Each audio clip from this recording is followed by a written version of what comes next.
It began on a grey morning in 1893, when the people of Ravenshade found something strange waiting outside their doors. Each doorstep carried a single envelope, sealed with black wax, and pressed with a crest no one had seen in decades. The paper was thick and pale, the writing elegant and deliberate, almost like it had been written by someone long dead, who still remembered how to charm the living. It was an invitation, a wedding invitation, but the names written across it turned the village cold. Lord Edmund Dreadmoor and Miss Eliza Harland. Both had died 30 years ago in the fire that destroyed Dreadmoor Manor. Their graves still stood at the edge of the old churchyard, moss-covered and quiet. Yet here they were, inviting the living to a celebration that should have been impossible. Some villagers tore the letters apart in fear. Others laughed and poured ale over the ashes, calling it a cruel joke. But as the night passed, something shifted. By dawn, every home had another invitation resting neatly where the last one had been destroyed. No one saw who placed them there. The air smelled faintly of roses, though no flowers bloomed that winter. Those who dared to touch the paper said it felt warm, like it had just been sealed. And when they held it up to the light, the ink shimmered, wet and alive. The wording was simple and polite. The Dreadmoor family requested the honor of their presence at the renewal of vows, to be held on the night of the new moon, beneath the blessed ground. No address was given, no directions, only that single phrase, written in red ink that looked far too much like blood, beneath the blessed ground. Whispers spread through Ravenshade. Some said the Dreadmoors were buried together in the manor crypt, their bodies lost when the roof collapsed. Others swore they had seen Lord Edmund's figure wandering the moors on stormy nights, searching for his bride. Children began to dream of a woman in a wedding gown walking through their rooms, her veil dragging across the floor, her face hidden but her hands pale and bruised. When they woke, the scent of wax and smoke lingered in the air. By the end of the week, no one dared speak the family's name aloud. Yet curiosity grew, quiet and dangerous. The postmaster claimed the handwriting on the envelopes matched Edmund Dreadmoor's own, the same looping style that once signed the estate's ledgers. And one night, a bell began to toll from the ruins of the Dreadmoor chapel, though the bell had been gone for years. The villagers stood at their windows, listening to its sound roll across the hills. It rang 12 times, then fell silent. By morning, another wave of invitations appeared. This time, each envelope bore a new message written along the bottom edge. The words were small, almost tender, but heavy with warning. The bride waits for her guests, and this time she will not be left alone. Some say that was the moment Ravenshade changed forever. Others believe the town had been waiting for this night all along. Because when the dead send invitations, it means the living have already been chosen. The fog came first, thick and pale as milk, rising from the valley like breath from the dead. It rolled over Ravenshade Hill in slow waves, swallowing trees, stones, and sound itself until the whole world seemed to fade beneath it. Somewhere within that silence, a shape began to form. At first it looked like smoke drifting upward, but then the outline of walls appeared, and the broken bones of Dreadmoor Manor, burned to ash 30 years ago, stood whole again. Its windows flickered faintly with candlelight. The villagers who saw it from afar swore they could hear music drifting through the mist, the kind of melody that belongs to another century. By midnight, a small group gathered at the edge of the moor. Reverend Calloway carried a lantern that barely pierced the fog. He had baptized half the village and buried the other half, yet his hands trembled as he whispered a prayer. Beside him walked Margaret Blythe, a young journalist with ink stains on her cuffs and curiosity brighter than her fear. She had come to Ravenshade, chasing a story about cursed bloodlines, but now she felt the air pressing against her chest like it wanted her to turn back. The others, Samuel Briggs and Clara Duval, were locals who remembered the Dreadmoors before the fire. Both had lost family working on the estate. All four stood in the cold, staring at a house that should not exist. They began to climb the hill, boots sinking into soft earth. The closer they came, the clearer the manor became, its stone facade half real, half reflection. The charred roof had somehow mended itself, and the great front doors stood open as if expecting company. The scent of lilies drifted out to meet them, sweet, heavy, and wrong in the chill night. Margaret felt the smell sink into her lungs. It reminded her of funerals. Inside, the hall was silent, except for the ticking of an unseen clock. Dust lay on the furniture, but the candles burned clean, their flames perfectly still. Portraits lined the walls, their eyes painted with uncanny life. Margaret swore she saw one of them blink. Reverend Calloway touched her arm, his voice barely a whisper. He said the walls shouldn't stand, that he had performed the Dreadmoor funerals himself, that the ground beneath this house had already been consecrated for the dead. From somewhere above, a soft chord echoed, an organ playing the same melody that haunted the fog. The sound didn't come from the chapel ruins, but from within the manor's heart. Samuel raised his lantern toward the grand staircase, and for a moment the light caught a footprint on the dusted floor, small, bare, leading upward. Margaret stepped closer, her breath trembling. The air felt strange here, stretched thin, like the moment before a dream collapses. In the reflection of a cracked mirror, she thought she saw figures moving behind her, though no one else did. Then came a faint whisper, carried through the hall as if the house itself exhaled it. "Welcome home." No one spoke. The music stopped, and in the heavy silence that followed, the walls seemed to breathe. The manor was awake, and it had been waiting for them. The air inside Dreadmoor Manor was colder now, as if something unseen had drawn its first breath. Margaret moved slowly through the parlor, her lantern trembling in her hand. The others followed behind, their steps soft against the warped wooden floor. Somewhere deep within the house, a faint melody drifted through the walls, a broken tune that rose and fell like a memory trying to find its voice. It was a wedding march, but wrong. Notes missing, timing uneven. The sound fragile and sad, as if played by someone who had forgotten how the song was meant to end. She found the source on a small table near the window, a silver music box tarnished with age, its lid carved with roses, and a pair of initials, E.E. Margaret turned the tiny crank, and the warped melody filled the air again, sharp and sweet at once. Beside it lay a chest half buried in dust. Its lock was rusted, but the hinges were warm, as though touched by unseen hands. When she pried it open, the scent of old paper and wilted flowers escaped. Inside were letters, tied with faded lace, each written in a delicate hand.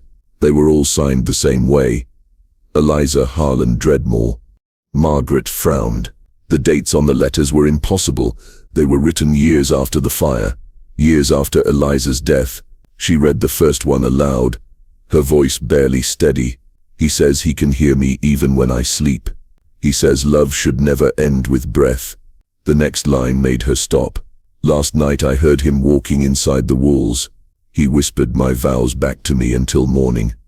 The house groaned, a slow and heavy sound that traveled through the floorboards. Reverend Calloway's face went pale. He told her to stop, to close the box and leave the letters be. But curiosity had already taken root in Margaret's chest. She read another. "The walls are breathing now. I feel them sigh when I do. He says they will keep me safe forever." The wood beneath her boots creaked, answering in rhythm. Each word seemed to wake something deep inside the manor. Then came a sound from above. A long, dragging scrape, like fingers moving across plaster. The ceiling darkened as a shadow slid across it, thin and deliberate. The temperature dropped, and Samuel whispered a prayer that froze halfway through his lips. The front door rattled behind them, then slammed shut on its own, the lock turning with a final click. Margaret clutched the letters to her chest, her heartbeat echoing loud against the sudden silence. Somewhere below, faint but clear, came the sound of humming, the same tune from the music box. But now it had a voice, soft, female, patient. It rose and fell through the floor, threading through the cracks in the walls.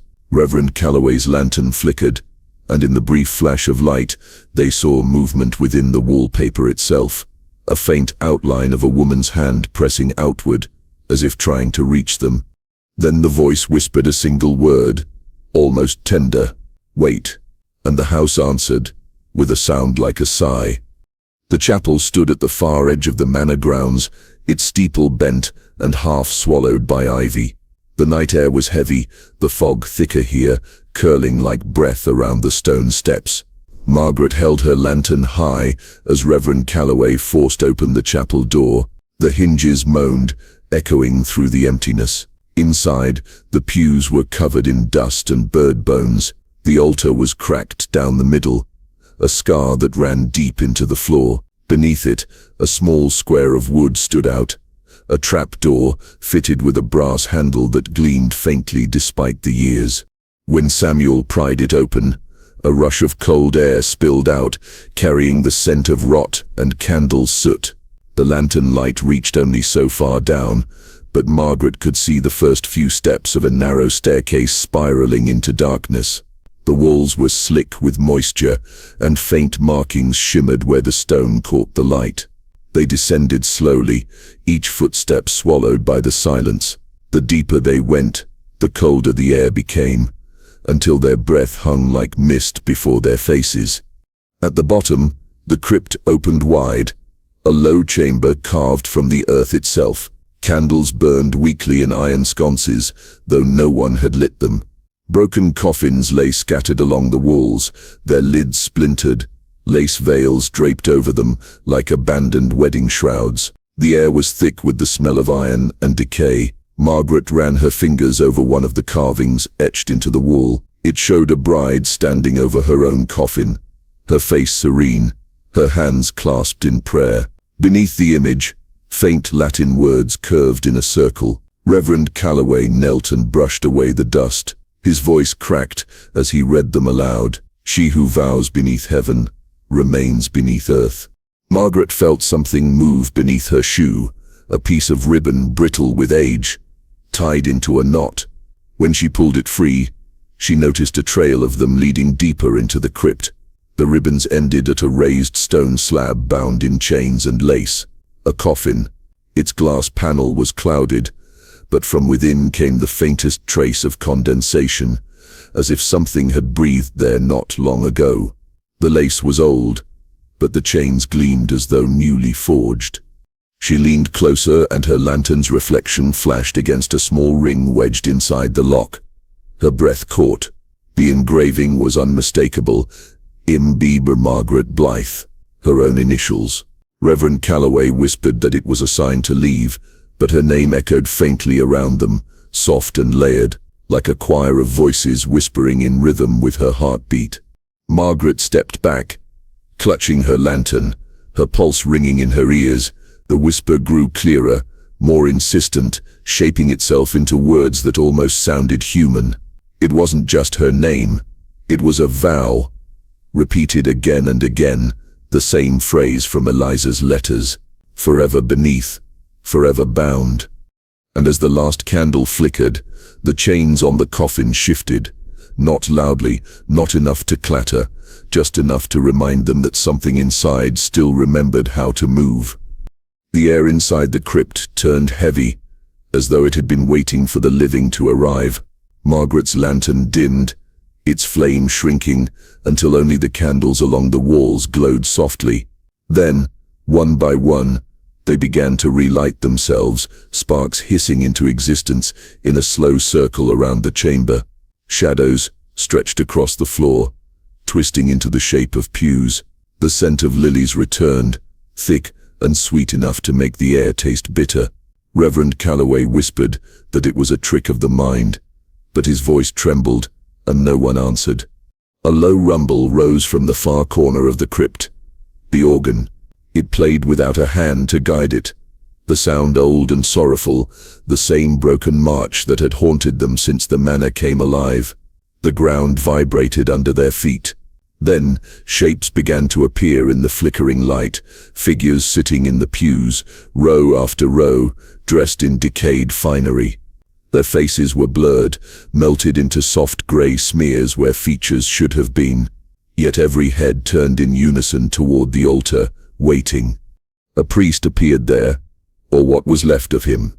His vestments were torn and rotted, but his voice was strong, echoing through the chamber as if carried by the stone itself. He began to speak the ancient vows of union, his words tumbling through time. The sound pressed against Margaret's chest like a weight. She could almost hear Edmund Dreadmoor's voice, layered beneath it, calm, noble, promising eternity. Our love shall not fade with flesh. Our bond shall outlast decay. Then the music faltered. From somewhere behind the altar came another voice, trembling but sharp, cutting through the priest's words like a blade. A woman's voice. Eliza. It was full of grief and fury. You promised not to bury me alive. Her scream rattled the walls, and the candles wavered as if afraid. The organ screeched a single note and fell silent. The ground cracked beneath their feet, revealing lines of chained coffins buried beneath the stone floor. Reverend Calloway fell to his knees, whispering prayers between gasps, but the words dissolved into the air. Margaret raised her lantern, and its light struck something terrible. Skeletons rose of them, bound to the walls by rusted chains, their bony hands gripping decayed paper. Each held the same black wax-sealed invitation that had appeared on the villagers' doors. The realization sank through her like ice. These were the guests from the first wedding, the ones who had come to witness the union that should never have been. They had been sealed here, trapped as witnesses forever. The ceremony had never ended. It simply waited to begin again, whenever the living dared to remember. The ghostly priest turned toward Margaret then, his hollow eyes burning faintly with light. He lifted one trembling hand and gestured for her to come forward, to take her place beside the altar. Behind her the pews creaked as the pale figures rose to their feet. The organ struck the first note of the march once more. The wedding was beginning again, and this time the bride was ready to finish it. When they climbed the staircase back to the manor, the air was different. The fog had cleared, replaced by a stillness that felt almost holy. The burned walls they had seen before were gone. In their place stood Dreadmoor Manor, as it must have been on the night of the wedding, gold light pouring from chandeliers, floors gleaming as if polished by invisible hands. The air shimmered with warmth, and the faint scent of roses, though none grew for miles. Margaret froze at the sight of the grand dining hall. The long tables stretched from wall to wall, covered in white silk, crystal glasses, and plates of food that looked untouched by time. Roasted meats glistened, as if fresh from the fire. Silverware shone. Everything was perfect, too perfect. Phantom guests filled the seats, silent and poised. Their skin was grey, their smiles frozen, their eyes black pits that swallowed light. The air around them hummed with an invisible rhythm, the faint echo of a waltz only the dead could hear. Margaret, Reverend Calloway, Samuel, and Clara stood at the threshold, unable to move. Then they saw their names written in looping ink on 4 empty chairs at the head of the table. The ink was still wet. Drawn by something they couldn't explain, they each took their seats. The chairs seemed to sigh beneath them. Margaret looked down at her reflection in the silver platter before her, and the sight made her heart lurch. She wasn't wearing her coat or boots anymore. Her reflection showed her in a wedding gown of pale lace, her hair pinned with white roses.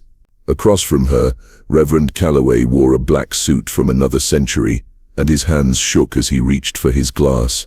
The wine inside it darkened until it looked like blood. The guests began to move, slowly, lifting their goblets in silent unison. Their mouths opened, but no words came, only a low murmur, like wind inside a tomb. Margaret heard the words take shape in her mind. To love is to remember, to forget is to die. The meaning struck her deep. The curse lived through memory. Every time the story was told, every time someone whispered of the Dreadmoor wedding, the bride's name would rise again. Reverend Calloway stood and tried to pray, his voice trembling. He barely reached the words, "Deliver us from evil," before his body went rigid. His eyes rolled back as if something inside him had broken loose. He fell across the table, knocking over the glass. The blood-like liquid spread across the white cloth, winding toward Margaret's hands. Samuel shouted his name, but the sound barely rose above the humming in the room. The guests continued their feast, their movements too smooth, too synchronized. Their spoons dipped into empty bowls, their mouths chewing nothing, the sound of bones scraping faintly with each motion. Margaret pushed back her chair, but the floor seemed to tilt, holding her in place. The voice of the bride rose from nowhere, soft and close, whispering near her ear. "The bride demands memory." Margaret's pulse thudded against her ribs. She understood now. The curse did not want blood or faith. It wanted remembrance. To be remembered was to exist again. Her goblet filled itself once more, the dark liquid swirling in its glass. She refused to lift it. The others watched her, their faces fading, melting into grey mist. One by one, the phantom guests turned their hollow eyes toward her, their smiles stretched wide and wrong. The bride's voice spoke again, almost tender. "Drink and remember." Margaret sat frozen, her hand trembling over the untouched glass. Around her, the candles burned higher, the music grew louder, and somewhere in the echoing dark, a woman began to laugh, a sound bright and breaking, like glass underfoot. Margaret ran through the corridors of Dreadmoor Manor, her lantern swinging wildly, throwing light across walls that seemed to twist and move with her every step. Behind her came the sound of laughter, not joyous, but hollow and echoing, as if it belonged to 100 voices sharing one throat. The music box tune followed her through every hall, faster now, breaking into uneven notes that clawed at the edges of her mind. She stumbled through the chapel doors, down the narrow staircase, and into the crypt below, her heartbeat pounding against the heavy silence. The coffin at the far end was no longer sealed.